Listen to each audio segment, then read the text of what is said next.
Graças a Deus. Eu cumprimento os irmãos com a paz do Senhor. Quem está feliz com Jesus essa manhã? Então encontre uma pessoa bem bonita do seu lado e dê um sorriso para ela. Ficou difícil? Se não tiver ninguém bonito aí embaixo, é só olhar aqui para cima, tá bom? Mas não é para mim não, né? É só olhar para o anjo que está bem atrás de mim aqui. Eu cheguei na igreja e tive uma visão, né? Vi um homem de branco. É uma alegria muito grande estar de volta a esta linda igreja e falar com o povo mais abençoado do Brasil. Eu sou paulista, mas eu tenho um pé aqui em Minas Gerais, viu? Até porque esse é o único povo que tem um idioma só deles, né? O Aiso. Alguém trouxe Bíblia aí? Então abra sua Bíblia comigo. Abra sua Bíblia comigo. No livro na carta de Atos dos Apóstolos. O capítulo de número 2. Atos dos Apóstolos, capítulo de número 2. Deus é fiel. E está presente nesse lugar. Só queria pedir para o sonoplasta, me dá um pouquinho de agudo aqui em cima do altar, por favor. Atos, capítulo de número 2, e o versículo de número 4. Quem encontrou, diga amém. Está escrito assim: e todos foram cheios do Espírito Santo, e começaram a falar em outras línguas, conforme o Espírito Santo lhes concedia que falassem. Só esse versículo. Feche a Bíblia, coloque no banco, na cadeira, e pegue na mão da pessoa mais perfumada do seu lado, e aperte a mão dela com carinho até ela dizer aleluia. Pentecostal que não faz barulho está com defeito de fabricação, não é? Vamos orar? Pai, nós te exaltamos e te glorificamos. E nós entendemos que nesta manhã o céu está aberto sobre o templo dos anjos. E dentro de alguns minutos este lugar ficará pequeno para o tamanho da glória que o Senhor mandará do alto dos céus para este lugar. Os que vieram tristes começarão a saltar de alegria. Os que vieram se arrastando não voltam se arrastando para casa. Hoje voltarão voando nas asas de um novo tempo. E antes que eu comece a ministrar a sua palavra, cerque esta igreja com a sua presença. E num raio de 5 quilômetros onde houver um demônio alojado, eu dou a esses demônios segundos para sumirem daqui. Porque se não sumirem, serão queimados pelo poder da sua glória, que aqui será derramada. Rasgue os céus sobre nós. Manda anjos de fogo descerem aqui. Que estes anjos desçam trazendo brasas de fogo nas mãos. Comecem a esparramar estas brasas entre nós. E onde houver um crente cheio do Espírito Santo, pega ele nesta manhã, Senhor, e coloca ele no seu coração. Fala conosco, fica conosco. É o que eu te peço agora e sempre. E toda a igreja diz... Os que podem, tomem o seu assento aplaudindo a Jesus, porque Ele é bom, porque Ele é maravilhoso. Querida igreja, noiva do Cordeiro, simpatizantes da nossa fé, amigos que vieram de perto, que vieram de longe para esta linda Santa Ceia. O culto de Santa Ceia é um culto de vitória. Todos os cultos são cultos lindos, mas o culto de Santa Ceia tem um ar de vitória. Foram 30 dias em que o inimigo da sua alma armou ciladas, usou pessoas, usou situações, usou até familiares para tentar roubar a sua fé, roubar a sua paz. Você entrou num campo de batalha, foi ferido, alvejado. Alguns chegaram aqui se arrastando, mas chegaram. E quando você participou do corpo e do sangue de Cristo, você mandou um recado para Satanás. Você disse assim para ele: me aguenta mais 30 dias, porque o meu destino é o céu. Só quem vai morar no céu dê um grito de glória a Deus. Eu fui muito tocado nesse culto desta manhã. Desde o princípio, nos louvores, na ministração do nosso pastor, nos milagres que nós vimos, no andamento do culto, na forma como os crentes adoraram. E enquanto eu assistia o mover de Deus, o Senhor falava comigo: tudo isso é porque o Espírito Santo está convosco. Não é a voz do pregador, não é a performance de quem canta, não é o timbre da voz daquele que está louvando, não é a forma que dançamos, não são palavras emotivas, não são jargões evangélicos que mexem com o nosso coração. O que mexe com o coração do homem é uma presença invisível daquele que fez os céus e a terra e que habita entre nós e está conosco nesta manhã. Esta vontade de chorar, este corpo tremendo, o coração sacudindo no peito, a voz embargada, o corpo arrepiado, não é por causa do ar condicionado, nem tampouco porque você está do lado de alguém que você ama. Não, é a presença dele. Ele está aqui. Ele não é uma coisa, ele não é um vento, ele não é um fogo, ele não é uma água. Embora o vento, o fogo e a água sejam símbolos da presença dele, ele é muito mais do que isso. Ele não é uma força, como dizem por aí. Ele não é uma entidade, como dizem por aí, não. Ele é uma pessoa, e ele está entre nós, e merece ser honrado nesta manhã. Eu quero dizer ao Espírito Santo que este lugar é dele, esse povo é dele. Estamos aqui para adorar o nome de Jesus através de você, Santo Espírito. Por isso, fala conosco em nome de Jesus. O texto que eu li foi apenas um aporte para a sua memória, para lembrar que há 2000 anos atrás, no dia da inauguração efusiva da igreja da qual você faz parte, lá estava ele, o Espírito Santo. Lá estava ele vindo do céu, porque a Bíblia diz que foi do céu que ele veio. Ele veio e encheu a casa onde estavam assentados todo o corpo de Cristo. Naquele tempo, quase 120 pessoas. Apesar de Jesus ter aparecido para cerca de 500 pessoas, e para essas 500 pessoas ele deixou um recado, deixou o horário e o endereço onde ele estaria se reunindo com eles. Dessas 500 pessoas que viram o Mestre ressurreto, somente quase 120 acreditaram. Deixaram seus afazeres, deixaram as suas famílias e foram para o pé daquela montanha e encontraram com um Cristo ressurreto. Eu queria ter estado naquela manhã, e acredito que eu ficaria estupefato como eles ficaram. Aliás, eu acredito que eu ficaria muito mais anestesiado do que eles ficaram. Pastor, como o senhor sabe que eles ficaram anestesiados? É só ler Atos capítulo 1. Você vai ver que depois que eles viram ele ressuscitado, ele abriu uma oportunidade de diálogo. E ele disse a eles: perguntem o que vocês quiserem. E olha o que eles perguntaram para eles: Senhor, é neste tempo que tu restaurarás o reino a Israel? Jesus olha para eles e diz assim: essas coisas competem só ao meu Pai.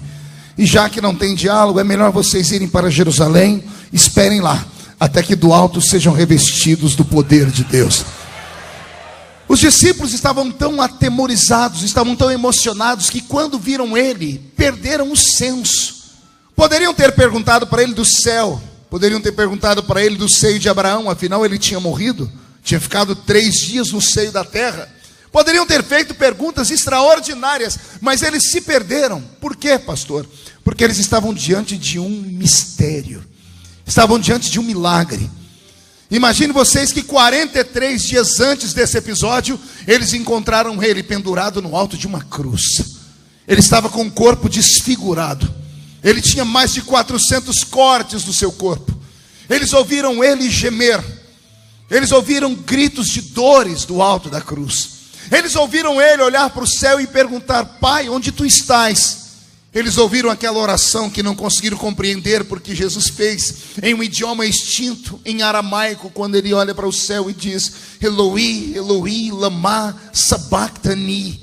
43 dias antes eles viram ele ser destruído, moído. 43 dias depois está ele de pé diante deles, ressurreto, poderoso. Eu acredito que na medida que Jesus ia falando, ele ia levantando os braços, e as pessoas iam olhando para a cicatriz na mão dele, iam dizendo: é ele. Não parece aquele da cruz, mas é ele, porque a carne foi restaurada e Ele está aqui. Nesse dia Jesus disse a eles: ficai em Jerusalém até que do alto sejais revestidos de poder. O Espírito Santo não é um poder apenas, ele não é energia. Eu repito o que disse agora há pouco, ele é uma pessoa. E cada crente que está aqui neste culto, nesta manhã, precisa manter uma comunhão com ele. E eu queria perguntar a você: como está a sua vida com ele? Quantas vezes por dia você se lembra que ele existe? Ou será que você faz parte de um grupo de pessoas que só se lembra do Espírito Santo quando alguém canta um louvor e fala do nome dele? Ou será que você faz parte de um grupo de pessoas que pensa que o Espírito Santo é só um sentimento, é uma emoção barata que nós temos durante o culto? Não, ele é um amigo pessoal. E como amigo, como pessoa, ele tem sentimentos. E ele falava comigo nesta manhã que com alguns daqueles que aqui estão, ele tem um sentimento de tristeza, porque levou quase 30 dias para ele te enxergar. Foram quase 30 dias de abandono do templo, quase 30 dias sem pisar na casa do Senhor. E você veio arrastado pela propaganda da ceia, pela propaganda do pregador. Veio nem sabe por quê, atraído pelo convite da mãe, do pai, da família, quando na verdade não foi nada disso. Na verdade foi o próprio Espírito Santo que colocou um anzol no seu queixo e fisgou você, porque ele não abre mão de você para nada e para ninguém. Eu não sei se você veio para cá sozinho, mas você não vai embora sozinho.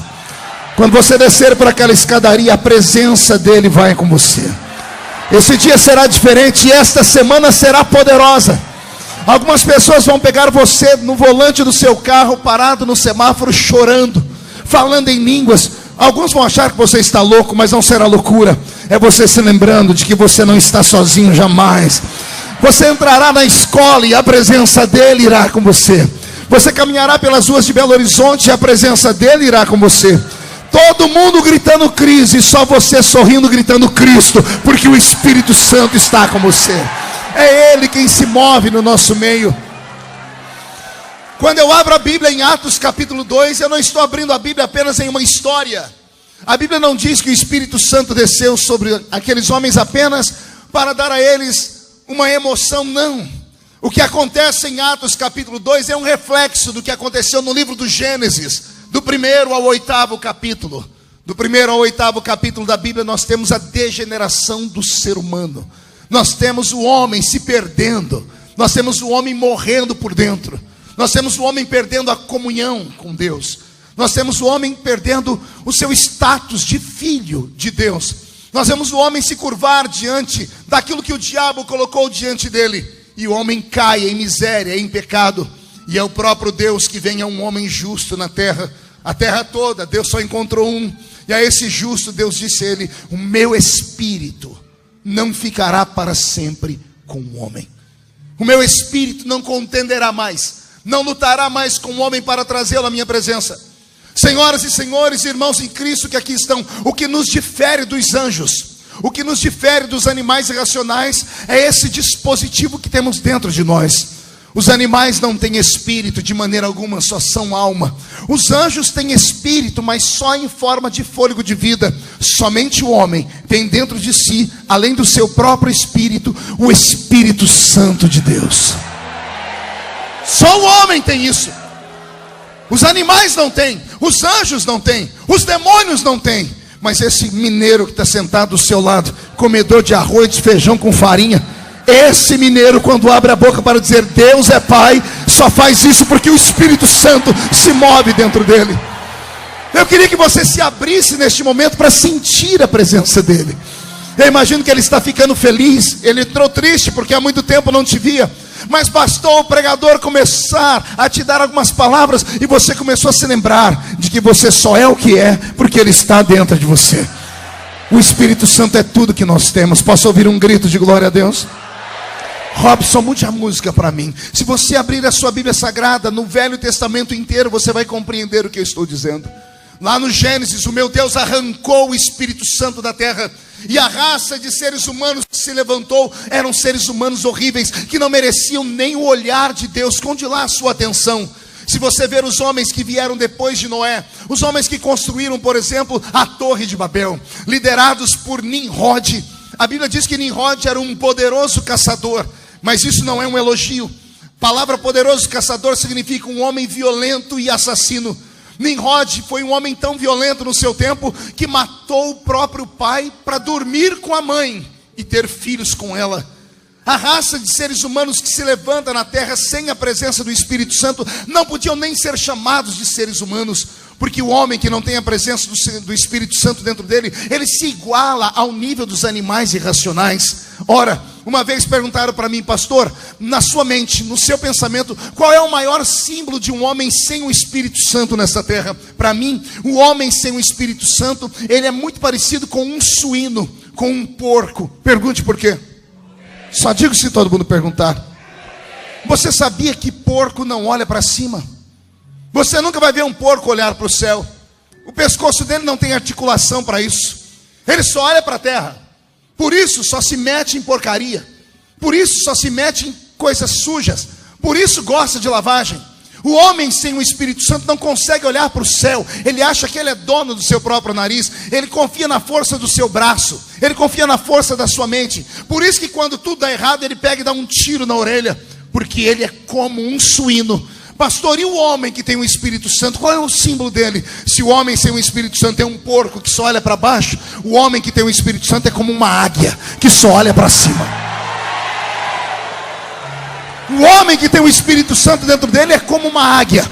Uma águia, quando está diante de uma tempestade, qualquer outra ave tem 3 caminhos a tomar. A ave chamada águia só tem 2. Qualquer outra ave, quando está diante de uma tempestade, ela tem 3 caminhos. Ou ela vai por cima, pelo meio, ou ela aterrissa e espera a tempestade passar. A águia não. A águia só conhece 2 caminhos. Ou ela rompe a tempestade, ou ela voa por cima da tempestade. É assim o homem com o Espírito Santo. O homem sem o Espírito Santo é como uma tartaruga de casco para baixo e pé para cima. Já viu isso? Ela se movimenta, mas não sai do lugar. Faz o que faz e nada dá certo. Agora um homem cheio do Espírito Santo é como uma locomotiva acesa. Ou você sai da frente, ou ele te atropela. Porque a glória e a graça de Deus está sobre a vida dele. O diabo te odeia. Satanás te inveja. Porque ele sabe que para tocar em você é quase que impossível. Chega a ser um desaforo. E às vezes, eu não devia, mas às vezes eu tenho pena do diabo. Quer perguntar por quê? Ele passa horas, dias, semanas, meses arquitetando um projeto. Ele é bom em projeto. Ele é o maior psicólogo do universo. Ele esteve com o primeiro homem e derrubou ele. De lá para cá ele conhece a estrutura do ser humano. Ele sabe exatamente como pegar você. Ele sabe exatamente como armar uma cilada de derrubar. E ele conhece o que está escrito na palavra: a alma que pecar, esta morrerá.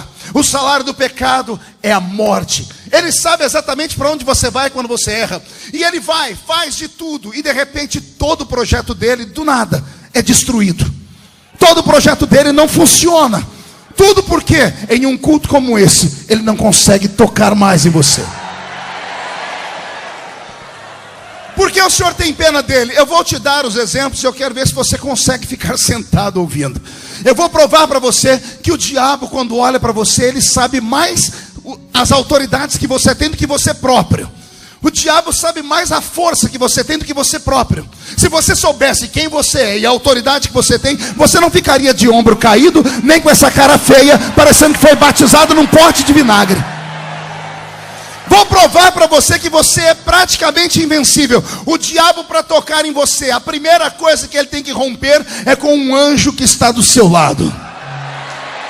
O anjo do Senhor acampa ao redor daquele que o teme e o livra do mal. Quem tem um anjo ao seu redor aí? Os anjos de Deus estão ao seu redor. Pastor, e se o meu anjo não der conta? Fica tranquilo, a matemática já está feita desde a eternidade passada.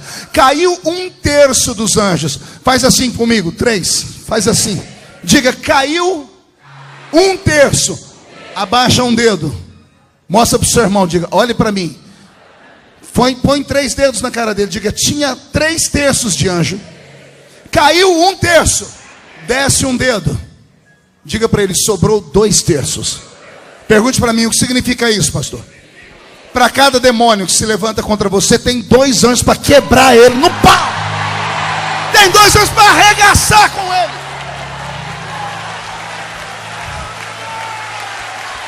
Segure aí. Se o seu anjo não der conta, basta ele pedir ajuda. E os demônios não tocam você. Mas supomos que os anjos não deem conta. E o demônio consiga de alguma forma romper com o anjo que te protege. O diabo vai ter o segundo problema. Pergunte qual? Há uma proteção sobre a sua vida chamada sangue de Jesus. Quem está debaixo do sangue de Jesus, o anjo da morte passa perto, passa do lado, mas não pode tocar, porque os umbrais do seu coração estão tangidos com o sangue do Cordeiro. Olhe que coisa linda. Eu disse que você é invulnerável, você é invencível. Se o diabo vencer o anjo, ele tem que encontrar o sangue. Não há poder contra o sangue. Mas vamos fazer uma ilação aqui. Caso ele consiga vencer o sangue, que é impossível, caso aconteça isso, o diabo tem que encontrar e vencer o terceiro inimigo que ele tem. Pergunte qual?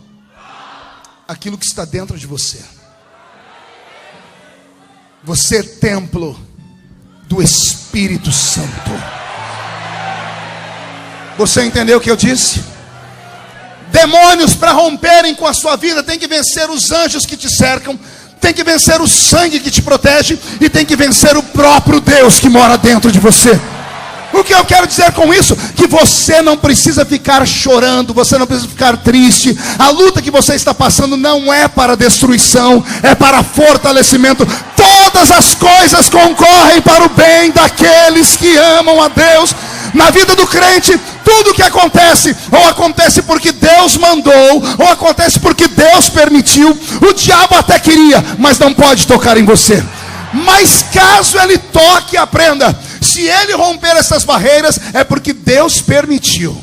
E se Deus permitiu, é porque Deus acha que tudo que você tem é pouco demais, e Ele quer te dar em dobro. Não, você não entendeu.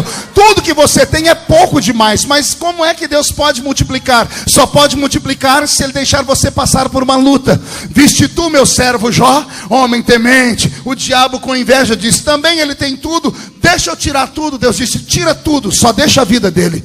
Deus é sádico? Porventura Deus gosta de te ver sofrer? Não. Por que Deus deixou o diabo tocar em Jó? Porque Deus achou que Jó tinha pouco. Ele queria dar para ele em dobro tudo que ele tinha. Pastor, o que o senhor está me dizendo? Eu estou te dizendo que você não tem mais que se sentir o verme do carrapato. Você não tem que se sentir inferior a nada, nem inferior a ninguém. Quando sair por aquela porta, sai de cabeça erguida, peito estufado, pisa firme no chão, entra na rua da sua casa, chama os demônios para a briga, chuta Satanás para o inferno e reage diante do Senhor. Você crê nisso? Mão direita erguida ao céu. Agarre o ombro de quem está do seu lado, por gentileza. Chacoalhe a pessoa até ela ficar irritada. Não é para agarrar, com força, chacoalha. Diga: Deus te trouxe aqui para isso. Sacode a pessoa com força. Diga: Deus te trouxe aqui para sacudir a sua vida, para sacudir a sua família, para sacudir a sua chamada, para sacudir o seu ministério. Se você serve a este Deus, tire o pé do chão para adorá-lo.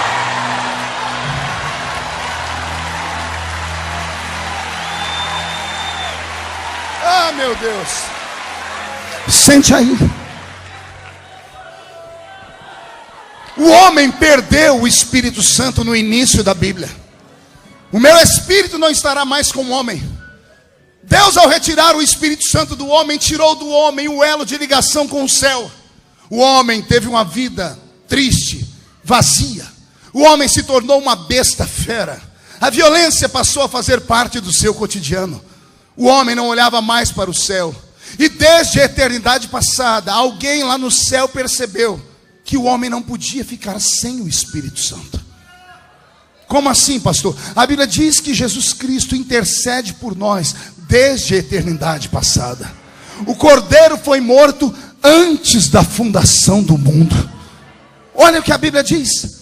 Jesus, sentado à direita do Pai, olhava para a terra e via o ser humano perdido. Via os homens se matando. Via os homens promovendo toda sorte de miséria. Viram os homens tendo seus problemas e os seus desvios sexuais. Viam os filhos matando os pais. Viam os pais e as mães mantendo relações sexuais com os filhos. Viam as pessoas perdendo o brio, perdendo o bom costume. O homem virou uma besta fera. E então lá do céu, Jesus começa a interceder dizendo: papai, o homem não pode ficar sem o Espírito Santo. Nós temos que devolver. Mas Deus Pai, sempre metódico, olhando para o Filho, deve ter dito: o homem não merece o Espírito Santo. E eu imagino Jesus dizendo: pai, não podemos julgar todos pela atitude de um. Cada um é cada um. Vamos transformar a terra num laboratório. E Deus aceitou a ideia. Deus olhou para este mundo e transformou este mundo num laboratório. E Ele começou a selecionar pessoas sobre quem Ele derramaria o Espírito Santo. No Velho Testamento, só 3 categorias de homens recebiam o Espírito Santo. Eram eles: os reis, os sacerdotes e os profetas. Diga comigo: reis, sacerdotes e profetas. Olha que interessante. Deus selecionou alguns seres humanos pela atitude deles e pela função deles. Só que Deus não dava o Espírito Santo para eles de maneira deliberada. Era como se Deus pegasse um conta-gotas. Quem lembra de conta-gotas aqui? Era como se Deus pegasse um conta-gotas, pastor Jerônimo, pegasse um pouquinho do Espírito Santo, olhasse aquelas 3 categorias, rei, sacerdote e profeta, e pingava sobre eles um pouquinho do Espírito Santo, só para ver qual era a reação. Os homens cheios do Espírito Santo eram fabulosos. Tinha uns que, quando ficavam cheios do Espírito Santo, qualquer coisa na mão deles virava arma. Uma queixada de jumenta virava uma metralhadora R15. Um pedaço de cajado virava uma chave capaz de abrir a porta do mar. O Senhor viu que quando um homem ficava cheio do Espírito Santo, ele operava e obrava no Senhor. Ele fazia coisas extraordinárias. Um homem cheio do Espírito Santo, depois de matar um gigante, que é um ato truculento, e mostrar a cabeça dele para todo mundo, depois que lavava a mão do sangue e tirava dele aquele ranço, ele enfiava a mão na sacolinha dele, pegava um instrumento de cordas que ele fez, dedilhava e começava a dizer: o Senhor é meu pastor e nada me faltará. Eu imagino Deus Pai se alegrando e dizendo: filho, você tem razão. Nem todos os homens são iguais. Alguns merecem ter a presença do Espírito Santo. E Deus transformou o Velho Testamento inteiro nesse grande laboratório. Teve um dia que teve um homem a quem Deus tinha dado muito do Espírito Santo. Ele se cansou porque foi muito pesado conduzir a sua nação inteira até a terra de Canaã. Um dia ele chegou diante da sua família e reclamou: não dou conta mais. O sogro dele olhou para ele e disse assim: Moisés, se você não dá conta, reparte a carga. Escolhe aí no meio da congregação homens em quem você confie e reparte a carga com eles. Moisés achou a ideia bonita, mas ele era só um empregado. Ele marcou uma reunião com seu patrão, subiu o alto da montanha e disse: papai do céu, o meu sogro Jetro me deu uma ideia. Como eu não estou aguentando a carga, ele falou para eu repartir. E eu trouxe aqui uma lista. Nessa lista, pai, tem aqui 70 nomes. 70 nomes de homens que eu acho que o senhor pode usar. Deus gostou da ideia e disse assim para ele: Moisés, vou fazer isso. Eu vou levantar 70 homens. Todavia, eu não vou dar para eles uma experiência nova. Eu vou retirar do que eu te dei e vou repartir com eles. Você crê em transferência de unção? Vou falar de novo. Você crê em transferência de unção? Eu também creio. Moisés subiu ao alto da montanha, levou a lista com os 70 nomes. O Senhor Deus retirou do espírito que estava em Moisés e repartiu com 70 homens no meio da congregação. A Bíblia diz que dentro da congregação de Israel tinha 68. Quantos? E os 68, quando ficaram cheios do Espírito Santo, começaram a profetizar e a dançar. Só que 2 dos 70 estavam do lado de fora do arraial. A Bíblia fala o nome deles: Eldade e Medade. Os 2 estavam do lado de fora do arraial. E quando receberam o Espírito Santo, eu não sei se eles estavam capinando, pescando, vendendo, comprando.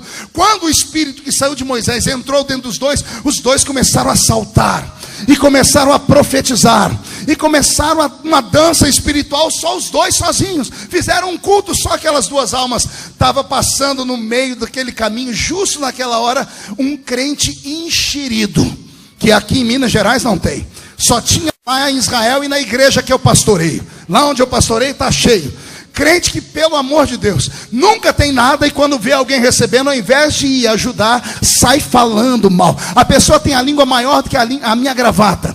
O espírito que está sobre eles é um espírito maligno. O homem viu os 2 pulando cheios do Espírito Santo e profetizando. Ao invés de se juntar com eles e querer receber também, saiu correndo para dedurar, cagueta. Foram até Moisés. Quando chegou perto de Moisés, esbarrou em Josué. Josué põe a mão na espada e diz: o que é que você quer? E ele diz assim: olha, tem 2 crentes lá do lado de fora do arraial profetizando, dando escândalo. O que as nações vão dizer? Que somos loucos. Josué entrou na sala onde estava Moisés e disse: Moisés, tem 2 homens do lado de fora de Israel, eles estão pulando e profetizando. Está o nome dos 2 aqui, ó, Eldade e Medade. O que é que você quer que eu faça com eles? Mando matar, prender?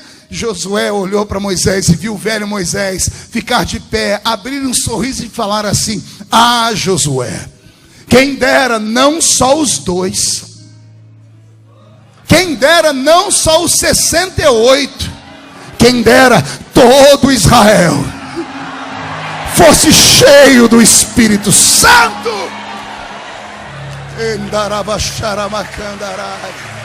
Ei, olha que interessante. Naqueles dias do Velho Testamento, os homens não tinham o Espírito Santo como amigo. O Espírito Santo visitava e saía. O Espírito Santo não habitava, ele visitava. Diga comigo, ele não habitava, ele visitava. A Bíblia diz que um dia os profetas queriam profetizar. Profeta Eliseu queria profetizar. Sabe aquele dia que você acorda com vontade de cantar, de adorar a Deus? Que lá debaixo do chuveiro você encarna uma Cassiane e começa a gritar: Deus não rejeita a oração, oração é alimento. Sabe aquele dia que você está desse jeito? Não é que o Eliseu resolveu ficar cheio do Espírito Santo, mas não podia. Ele queria profetizar e a boca dele travou. Então ele foi lá no arraial, chamou um tecladista, chamou um tangedor, chamou alguém que tocava um instrumento, disse para ele: toque um instrumento, toque. Eliseu ficou atrás dele. Vai, toca. Quando ele começou a tocar, o céu foi se rasgando. Quando o céu abriu, Eliseu viu, Eliseu fez assim, ó: Deus, eu quero profetizar. Você não entendeu? Vou falar de novo. Eliseu queria profetizar, mas não tinha inspiração. Então, sábio, ele fez alguém tocar uma música para Deus. Toca. O louvor abre o céu. Quando o louvor abriu o céu, Eliseu pulou na frente: ei, Deus, eu quero profetizar. A Bíblia diz que o profeta Ezequiel passou 2 horas. Quantas horas? Na beira do rio Quebar, desse jeito, ó. De onde você acha que o salmista tirou a expressão: abre a tua boca porque eu a encherei? O profeta ficou com a boca aberta. Pergunte para quê? Queria profetizar, mas não podia, porque o homem não tinha o Espírito Santo. O Espírito Santo não habitava, ele visitava. Ele vinha, tocava. Quando o homem achava que estava cheio, ele saía. Tem gente que pensa que Sansão era um homem forte, parecido com Arnold Schwarzenegger, bíceps avantajados. Não, a força dele não estava nos braços. Pelo que eu leio da Bíblia, ele devia ser gordo, barrigudo, porque era cachaceiro. Enchia a cara de cachaça. Vai ver ele na cidade de Gaza, bebeu até dormir. A força dele não estava nos bíceps, a força dele estava em uma promessa. Mesmo bêbado, à meia-noite, tinha promessa ao infeliz. Mesmo bêbado, trancaram os portões da cidade, mas tinha promessa ao infeliz. Deus olhou do céu e disse: mesmo bêbado tem promessa. Espírito Santo, pega ele. O Espírito Santo desceu em Sansão. Ele levantou meio bêbado, deu uma olhadinha, estava tudo fechado. Ele viu o portão da cidade. Não era igual o portão da sua casa, era uma cidadela. Um portão que pesava no mínimo umas 3 toneladas. Já assistiu aqueles filmes antigos? As cidades cercadas, aquele portão gigante, os soldados ficam ali. Era daquele jeito. Pois Sansão foi para cima daquele portão. Ao invés de quebrar e jogar fora, ele agarrou o portão e arrancou e pôs no ombro. E saiu andando. Eu acompanhei a trajetória na Bíblia. Ele não foi em linha reta. A Bíblia diz que ele subiu uma montanha com 3 toneladas nos ombros. Ele subiu uma montanha. E eu fui acompanhando só para ver no que ia dar. Lá, uma distância de 10, 15 quilômetros no alto da montanha, ele joga o portão fora. Era Deus dizendo assim: quem está cheio do Espírito Santo, se a porta estiver fechada, ele arranca e joga fora, para nunca mais a porta ficar fechada. Pastor, o que o senhor quer dizer com isso? Agora olhe para mim. Eu estou no Novo Testamento. Eu estou no tempo da graça. O homem perdeu o Espírito Santo, mas Jesus devolveu. O homem ficou vazio. João, quando chegou na terra, os homens olharam para ele e disseram assim: tu és o Messias? Ele disse: não, eu batizo com água, mas vem um aí que vos batizará com o Espírito Santo e com fogo. Um dia os discípulos estavam andando ao lado dele. Ele ressuscitou, deu uma olhadinha para a cara deles e disse: agora vocês já estão prontos. Ele parou e fez assim para eles: ei. Ele soprou sobre eles e disse: recebei o Espírito Santo. Naquele momento os discípulos foram lavados. Existem duas maneiras de ter o Espírito Santo. Abre a mão direita, acompanhe, diga: a primeira é aqui. Bate no peito. Olha para o seu irmão e diga: a primeira é aqui. Você pode ter o Espírito Santo dentro. Diga: isso é para salvação. Agora tem a segunda forma. Pergunte qual. Acompanhe a mão, tire a mão daqui. Aqui. Aqui é sobre. Aqui é autoridade e revestimento. Acompanhe a minha mão. Aqui você está vestido. Aqui você está revestido. Aqui você está salvo. Aqui você está salvo e ungido para a batalha. Aqui é para todo mundo. Aqui é só para quem pede. Não, você não entendeu nada. Vou falar de novo. Aqui qualquer um pode ter. O Espírito Santo aqui dentro qualquer um pode ter. É o sopro. Todos estão salvos, mas não basta ser salvo. Tem um upgrade. Você pode ser crente, vir para a igreja, ser cheio do Espírito Santo e salvo. Seu nome está escrito no livro da vida. Mas o Senhor te faz um desafio. Quer mais? Então eu vou te dar o Espírito, além daqui vou te dar aqui. Aí você vai falar em línguas, profetizar, interpretar as línguas, expulsar demônios, vai curar os enfermos, vai operar com sinais, prodígios e maravilhas, vai mostrar para esse mundo que mesmo sendo de carne e osso, você pode operar com poder e glória nessa terra. Eu estou pregando para um exército aqui em Belo Horizonte nesta manhã. Esses homens e mulheres que estão na minha frente nunca mais serão os mesmos. Depois desta santa ceia, eu queria ver o diabo encarar você. Ele vai se levantar para cair. Só quem está cheio do Espírito Santo, dê um grito para acordar Belo Horizonte. Pegue na mão de quem está do seu lado. Vê se o irmão está cheio do Espírito Santo. Pastor, como é que eu vejo? Veja o que ele fala. Dê uma olhadinha nos lábios dele, vê se ele está dando glória a Deus ou se ele está mascando essa desgraça desse chiclete. Vê se os pés dele estão parados ou se ele está batendo o pé no chão dizendo: essa terra é minha. Vê se a mão dele está frouxa ou se ele está apertando a sua mão. Crente cheio do Espírito Santo não leva afronta para casa. Crente cheio do Espírito Santo não aceita derrota. Quem está cheio do Espírito Santo reage.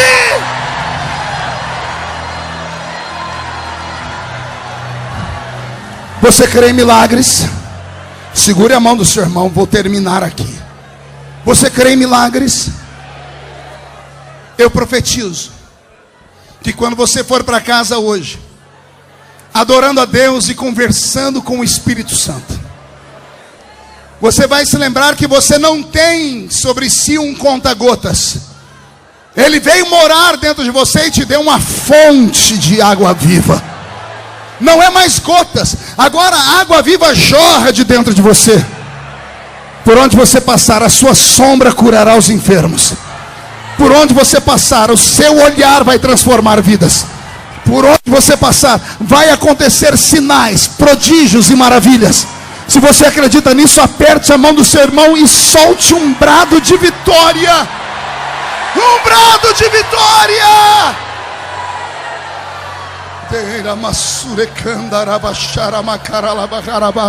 Senhor, se tem alguém aqui batizado com o Espírito Santo, renova ele, renova ela. Se tem alguém que fala na língua do céu, Pai, deixe eles orarem em outras línguas agora. Se houver alguém que não fala, mas que quer, batiza com o Espírito Santo agora, nos quatro cantos do templo dos anjos.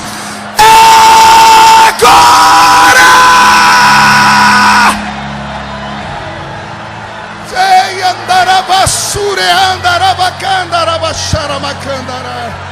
Solte a mão do seu irmão, levante a mão direita bem alto e diga comigo: Deus me dá poder e autoridade Diga em nome de Jesus: todos os demônios que me esvaziaram, que me venceram, machucaram, roubaram a minha família, roubaram os meus projetos, eu ordeno, venha para a palma da minha mão agora, fecha sua mão com autoridade. Eu vou contar até 3, você vai jogar no chão e vai pisar em cima. Quando você pisar em cima, você vai começar a orar em línguas. Você vai abraçar pelo menos 2 pessoas e vai dizer a elas: você está cheio do Espírito Santo. 1, você nunca mais será o mesmo. 1,5, sua família vai sentir orgulho de você. 2, quem viver verá, para ver os sinais que vão te seguir depois desta manhã. 2,5, Belo Horizonte é a capital do avivamento desse meu país. 3, jogue no chão, pise em cima e ore em línguas e abrace. Quem já pisou no Santo dos Santos em outro lugar, do seu lado, não sabe viver. Você está cheio do Espírito e onde Santo. estiver, clamar pela glória, a glória de Deus. Quem já pisou Santo dos Santos em outro lugar, não sabe viver.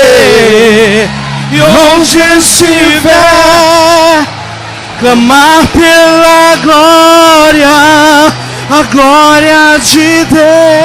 Quem pode aplaudir a Jesus? Quem pode aplaudir e gritar? Glória de Deus. Quem pode aplaudir, gritar e dar um pulo para cima?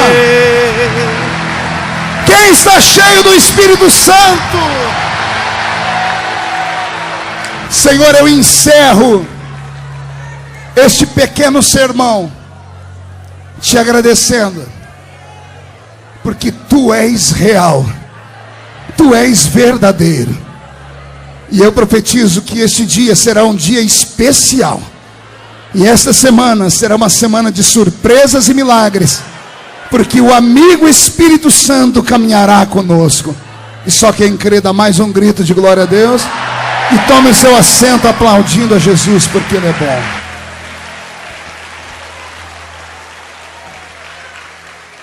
Amém? Alguém está sentindo Ele aqui ainda? Pastor, tem algum segredo para eu receber o Espírito Santo? Tem. O Espírito Santo é como um beija-flor. Beija-flor só vai em flor aberta. Beija-flor só vai em flor aberta e que tenha mel dentro dela. Cheguei esses dias na casa da minha mãe, estava na varanda e ela pendurou um monte de esses negocinhos de água. Daqui a pouco, deu uma certa hora do dia, encheu de beija-flor. Eu falei: mãe, o que eles vêm fazer aqui? É só por causa da água? Ela disse: não, tem um segredo. Eu falei: qual é? Ela falou: coloque o dedo na água e põe na boca. Estava docinho. Ela falou assim: eu coloco açúcar. O Espírito Santo é como um beija-flor. Ele vem num culto como esse e procura flores abertas. Ficar com essa cara feia, fechada, com essa boca travada, essa boca de aço, essa língua de ferro, esse queixo de concreto, esse olho seco, parecendo olho de sapo que morreu no dia de enchente, ele não vai sobre você. Até eu tenho medo de você. Mas se você começar a sorrir, se você começar a glorificar, se você começar a dizer assim: vai tudo bem na minha vida, vai tudo bem. Se você começar a dizer: eu não tenho tudo que eu quero, mas tenho tudo que eu preciso, o Espírito Santo virá sobre a sua vida e vai pousar sobre você. Amém? Eu quero encerrar dando um testemunho aqui, pastor Jerônimo. Dessa semana, eu recebi uma mensagem de uma pessoa que vem ao Templo dos Anjos. Essa pessoa me deixou emocionado. Ela disse que a última vez que eu estive aqui, acho que foi o ano passado, uma irmã dela veio ao culto e ela precisava pedir perdão para mim. Pedir perdão do quê? São vocês, filho do Senhor? ela falou que queria pedir perdão para mim. Possivelmente por causa daquelas coisas que aconteceram em 2013, que falaram de mim, que eu era homofóbico, tantas coisas mais. E eu estava ali embaixo, assinando os livros. E ela conseguiu chegar perto de mim, me abraçou. Ela veio no meu ouvido, pediu perdão. E eu só liberei o perdão, só dei um sorriso. E disse para ela, não precisava nem pedir perdão, porque eu nasci para isso. E dei um abraço bem firme e disse, Jesus te ama. Ela estava afastada dos caminhos do Senhor, voltou, passou 15 dias cheia do Espírito Santo. 15 dias depois, Jesus levou para o céu. O templo dos anjos foi o lugar que Jesus trouxe para ela se abraçar com Deus de novo. Essa que é a filha dela, sua mamãe está no céu, está melhor que a gente. Está esperando a gente. Ela deve estar lá brincando com meu filho. Eu tenho um filho que já foi para lá. Jesus trouxe o Senhor aqui hoje só para te lembrar de que a vida está na mão dele. A vida é um pequeno estágio. Eu lembro quando eu era menino, você ia para uma empresa para ser contratado, a empresa não era obrigada a te registrar, fazia um contrato. Lembra disso? Era um contrato de 3 meses de experiência. Aqueles 3 meses, no final dele, o chefe te chamava e dizia assim, ó, você serve para o trabalho, vai ser registrado. Você não serve, vai ser dispensado. A vida é mais ou menos assim. Você é colocado nesse mundo para um teste. As pessoas que vão embora mais cedo é porque já passaram no teste. Jesus olhou e disse assim, você foi aprovado. Foram aprovado e recebeu uma coroa em outro lugar. Ninguém fica para semente. Cedo ou tarde, jovem ou velho, todo mundo vai. O que importa não é ir, mas é em como ir. Você tem a opção de ir sozinho ou ir abraçado com o Espírito Santo. A Bíblia Sagrada, quando vai falar da morte, fala de Lázaro e o rico. Quem já leu a história? A Bíblia diz, morreu Lázaro e foi sepultado. Ou melhor, morreu o rico e foi sepultado. Lázaro não. Um anjo veio, pegou ele pela mão e levou ele para o céu. A diferença entre quem serve a Deus e quem não serve está no dia final. O amor de Deus era tão grande por ela, que o Senhor queria ela para ele. E ela precisou vir aqui, se libertar, ficar cheia do Espírito Santo. Então eu quero dizer a vocês que Deus tem ela no coração dele. Cumpre o Senhor, você menina, a tia, se firmarem. Ela já passou no teste, um dia vai ser a gente. Você pode dar uma salva de palmas por isso?